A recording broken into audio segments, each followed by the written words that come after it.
Hello बच्चों, आप सभी कैसे हो। तो अभी हमने आपको बताया था प्रीवियस वीडियो में expressing of concentration of solution. तो हमने इंट्रोडक्शन लिया था उसमें और केवल मास परसेंटेज को ही बताया था। आज हम जो कंसंट्रेशन को एक्सप्रेस करने के और तरीके उनको डिस्कस करेंगे, लेकिन प्लीज़ मेरे वीडियो को पूरा देखो, सब्सक्राइब करो, शेयर भी करो, ठीक है ना। और पूरा वीडियो देखेंगे तभी समझ आएगा। चलिए दूसरा कॉन्सेप्ट हम लेते हैं मास परसेंटेज के बाद। आपका मास परसेंटेज के बाद है आपका वॉल्यूम परसेंटेज। क्या है? Volume percentage. वॉल्यूम परसेंटेज किसे बोलते हैं? V/E%। ओके, क्या बोलते हैं? V/E%। तो वॉल्यूम परसेंटेज की डेफिनेशन क्या होगी? The volume of solute in ml present in the 100 ml of solution. आप ml की जगह लीटर भी ले सकते हैं। तो volume percentage is equal to the क्या होगा आपका? Volume of solute in ml upon किसके होगा? Volume of solution multiply by 100। ठीक है ना। इसी को हम क्या बोलते हैं? वॉल्यूम परसेंटेज बोलते हैं। क्या बोलते हैं? Volume percentage. ठीक है ना। क्लियर हुआ? Volume of solute in ml upon volume of solution. इसकी यूनिट की बात करें बेटा, इट इज यूनिटलेस। इसकी कोई यूनिट नहीं होगी। क्यों नहीं होगा? क्योंकि ये रेशियो है किसका? वॉल्यूम का। ये यूनिटलेस होगा। दूसरा क्या है? It is temperature dependent. It is temperature dependent. ये आपका टेम्परेचर पर डिपेंड करता है। ठीक है ना। It is temperature dependent. और है आपका, जैसे हमने कहा 15% HCl solution by volume means, मतलब क्या होगा? Means 15 ml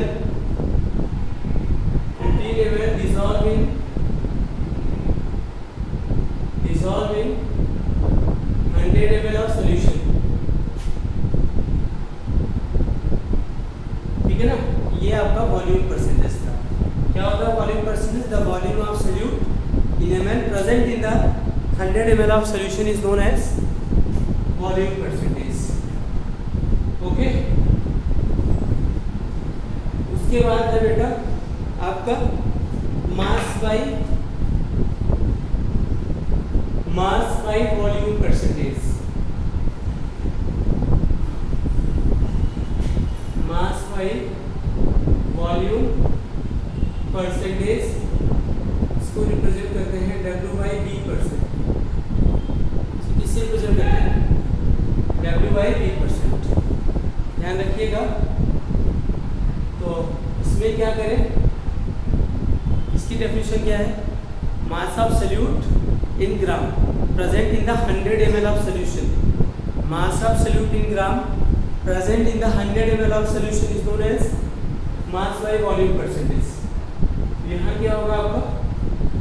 mass of solute upon क्या होगा? Volume of solution multiply by 100। ठीक है ना। डेफिनेशन यूनिट की बात करें बेटा तो क्या होगा? मास की यूनिट क्या होती है? ग्राम। इसकी क्या होती है? ml। ग्राम पर ml होगी। ये ग्राम में हमने डिफाइन क्या किया? मास of solute dissolve in the gram dissolve in the 100 ml of solution. इसे क्या बोलते हैं? ग्राम पर ml। ये यूनिट होगा। और क्या होगा? It is temperature dependent. क्यों? क्योंकि वॉल्यूम आ रहा है ना, वॉल्यूम चेंज हो जाता है। It is temperature dependent. ये आपका टेम्परेचर डिपेंडेंट। नेक्स्ट, अब इसके बाद है दूसरा पॉइंट बेटा, इट्स जैसे हमने 10% HNO3 mass by volume mass by volume means क्या होगा 10 ग्राम HNO3 dissolve in 10 gram HNO3 dissolve in 100 ml of solution 100 ml of solution ठीक है आगे से भी नहीं आया ये ध्यान रखिए ये मास बाई वॉल्यूम परसेंटेज है। नेक्स्ट है बच्चों ppm मतलब पार्ट पर मिलियन क्या है पार्ट पर मिलियन। अब तक हम परसेंट में बात कर रहे थे बच्चों अब हम किस में बात करेंगे मिलियन। 1 मिलियन में कितने जीरो होते हैं आपके 6 जीरो तो 1 मिलियन मतलब जरा इसको समझ लो आपको डिफाइन करने में आए आसान रहेगा 10 की पावर 6 ठीक है ना। तो यहाँ पे मैं बताना चाहूँगा आपको ठीक है ppm को क्या बोलते हैं बेटा पार्ट पर मिलियन। इसका मतलब क्या होता है the number of parts of solute present in the 10 to the power 6 part of solution. Definition क्या होगी ppm का the number of part of solute the number of part of solute in 10 raised to the power 6 part of solution 10 raised to the power 6 part of solution is known as part per million। तो ppm is equal to क्या होगा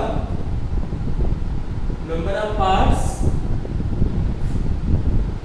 ये formula ले सकते हैं अपन total parts of solution number of parts of solute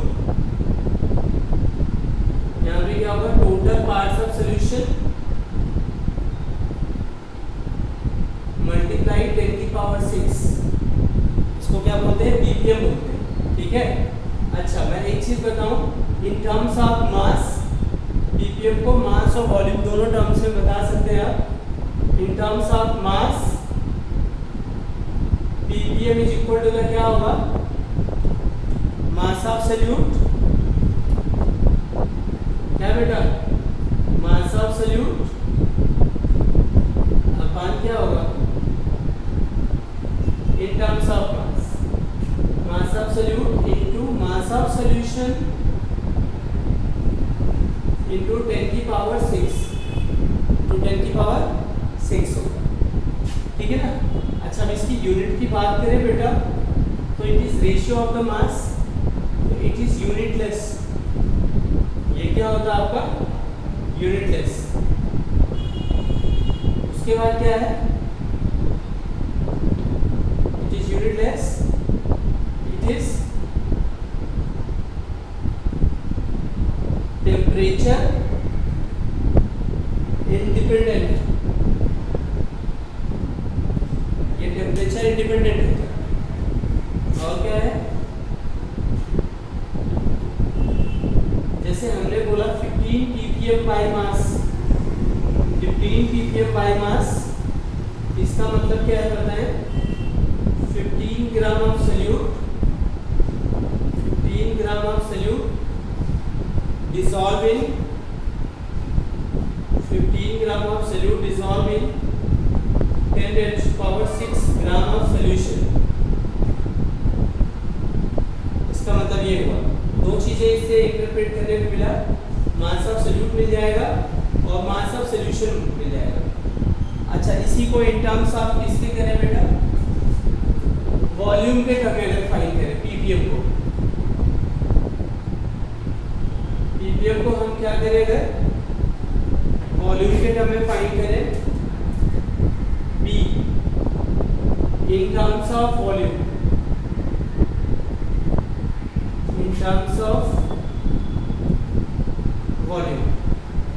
ठीक है ना। ppm equal to the volume of solute अपन किसके होगा volume volume of solution into 10 की पावर 6। यूनिटलेस ये भी होता है और ये टेम्परेचर डिपेंडेंट होता है। ये क्या होता है? टेम्परेचर डिपेंडेंट होता है। अगर बेटा 15 ppm बाई वॉल्यूम लिखा हो, 15 ppm बाई वॉल्यूम लिखा हो तो क्या करेंगे बताइए? 15 ml solute, 15 ml solute dissolve in 10 to the power 6 ml of solution, 10 raised to power 6 ml of solution। ठीक है ना? ये अब आपको एक न्यूमेरिकल देते हैं आपको, ठीक है? पढ़ते जरूर रहिएगा इसको। आपको न्यूमेरिकल देते हैं इसका एक क्वेश्चन है आपका 1 milligram of solute dissolve in water to prepare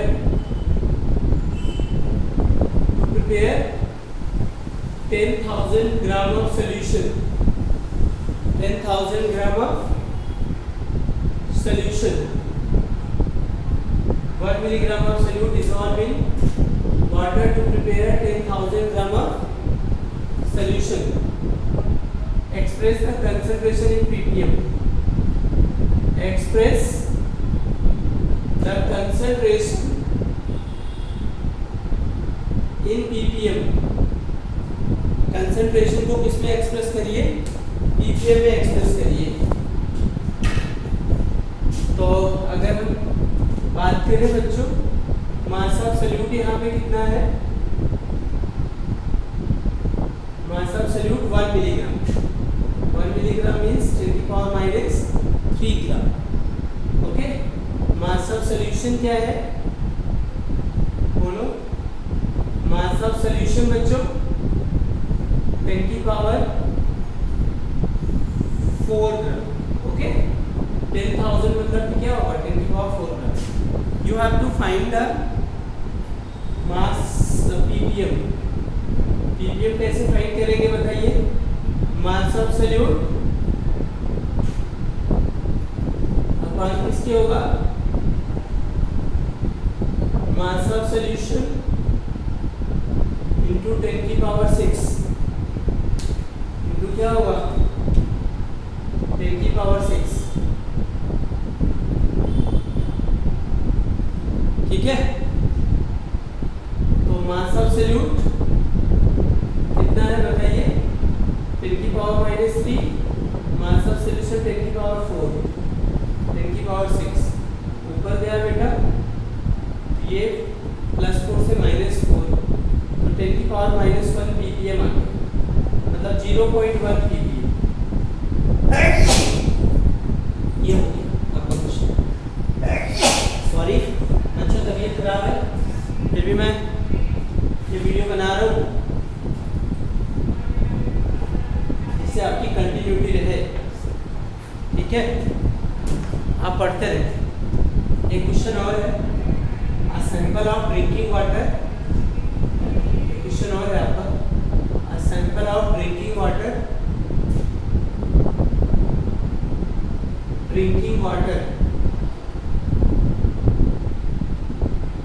contaminated with chloroform, contaminated with chloroform।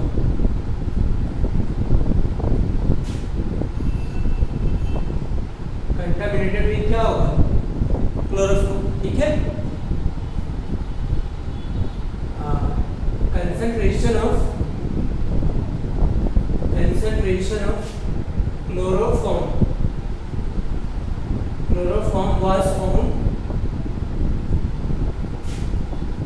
was found 15 ppm by mass,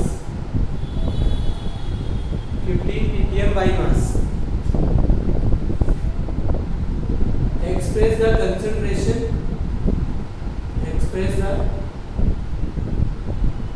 concentration in mass percentage, concentration को मास परसेंटेज में कहते हैं। चलिए इसका सोल्यूशन लिखिए। आपको मास परसेंटेज फाइंड करना है ना, कैसे करेंगे? मास परसेंटेज इक्वल टू क्या होगा?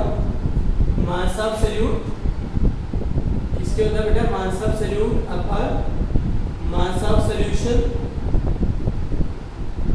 इनटू 100 ना, ये फॉर्मूला है। अब जरा इसको इंटरप्रेट करो। 15 ppm बाय मास, इसका मतलब क्या होगा? 15 ppm by mass means 15 gram solute, 15 gram solute dissolved in 15 gram solute dissolved in 10 to the power 6 gram of solution। आपको बच्चों दो चीजें पता लग गई ना, मास ऑफ सॉल्यूशन पता लग गया और mass of solute. This is the mass of solute और this is the mass of solution. ठीक है, दो चीज पता लग गई। तो आप क्या करेंगे? यहाँ पे मास परसेंटेज के फॉर्मूले में रख देंगे। मास of solute is 15 gram, mass of solution is 10 की पावर 6 ग्राम इनटू 100। तो ये क्या होगा बेटा? 15 इंटू 10 की पावर -4%। ये क्या बोलेंगे? 1.5 इंटू 10 की पावर -3%। ठीक है, क्लियर हुआ? क्लियर हुआ? तो ये ध्यान रखिएगा आपको। तो ppm, अब एक चीज़ और सुन लो, ppm कहाँ पे यूज़ किया जाता है? ppm जब सॉल्यूट वेरी लेस क्वांटिटी में हो, when solute present in very less quantity then it is used to express the concentration of solution। तो इसको क्या करते हैं?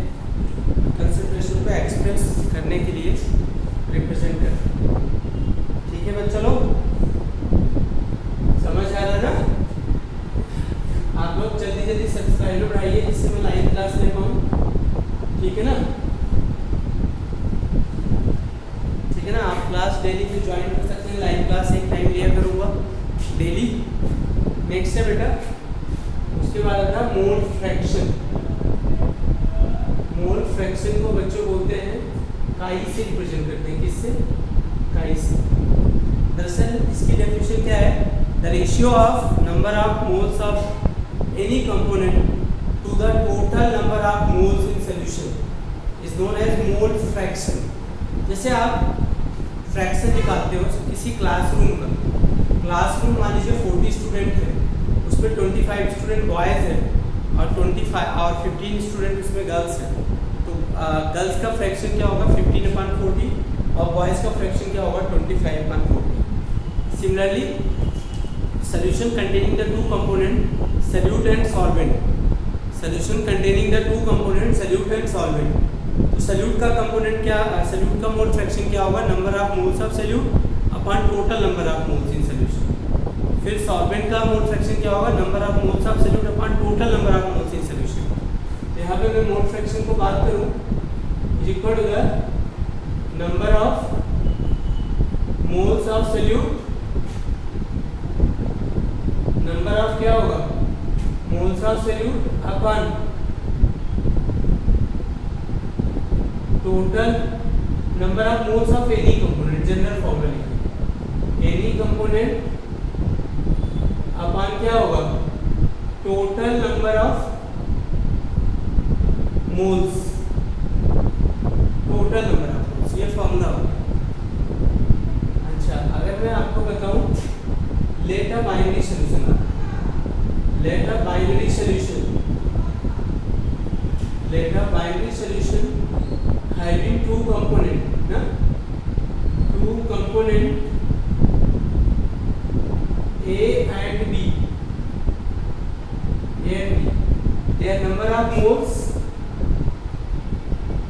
their number of moles Na and Nb respectively, Na and Nb respectively ना,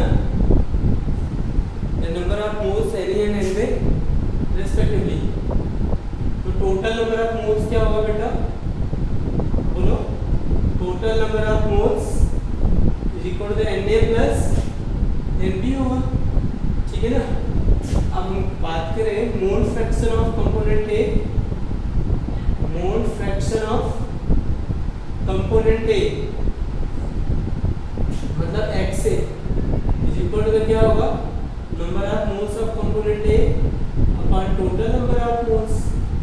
similarly mole fraction of component B मतलब x B equal to क्या होगा बच्चों, एन बी अपॉन क्या होगा, N A plus N B. ठीक है ना। इस तरीके से आपने क्या किया, मोल फ्रैक्शन निकालिए। आपको एक चीज पता है ना, क्या number of moles equal to क्या होगा, गिवन मास अपॉन मोलर मास।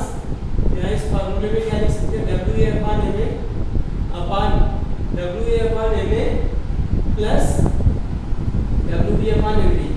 यहाँ भी ऐसे ही कर सकते हैं आप, W B upon M B upon किसको जाएगा, W A upon M B plus W B upon M B. ठीक है ना। और एक चीज ध्यान रखना, sum of mole fraction always, sum of mole fraction, sum of mole fraction always 1, sum of mole fraction always क्या होगा 1। मतलब x a प्लस क्या होगा, x b इक्वल टू 1।